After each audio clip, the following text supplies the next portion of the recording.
তোমরা সবাই কেমন আছো? আশা করি তোমরা সবাই ভালো আছো, আমিও খুব ভালো আছি। তো সকালটা শুরু হয় ছোট ছোট বাচ্চাদেরকে নিয়ে, কারণ ছোট ছোট বাচ্চাদেরকে আমি পড়াই। তো শিশু শ্রেণীতে কেউ 1-এ আর একজন আছে 5-এ, তার বাড়িতে আমি পড়াতে যাই। তো এদেরকে নিয়েই না আমার সারাদিনটা কেটে যায়। সারাদিন মানে আমি সকালটা খুব ভালোভাবে কাটে, ঠিক আছে? সারাদিন বললাম ভুল করে।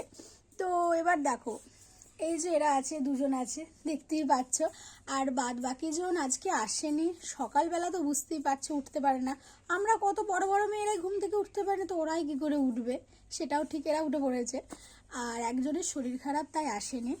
জানো তো আমি বাচ্চাদেরকে কেমন করে পড়াই, ওদের যাতে পড়ার প্রতি যেন ভয় না থাকে, আনন্দ নিয়ে যাতে পড়তে পারে, সেই জন্য এই যে ছবি এঁকে এঁকে পড়াই আমি। এই যে ইন্টারেস্ট থাকে যাতে, ছবিগুলো এঁকে দিই যত দেরি হোক, ঠিক আছে? আমি ছবি এঁকে পড়াবো যাতে ওদের ভালো লাগে, পড়তে আসতে ভালো লাগে, তাতে ওদের তাই না ইন্টারেস্ট বাড়ে, যে না পড়াটা কোনো ভয়ের কিছু নেই। এই দেখো, দেখতেই পাচ্ছ। তো আজকে তোমাদের সাথে একটা জিনিস শেয়ার করব, দেখতে থাকো ভিডিওটা।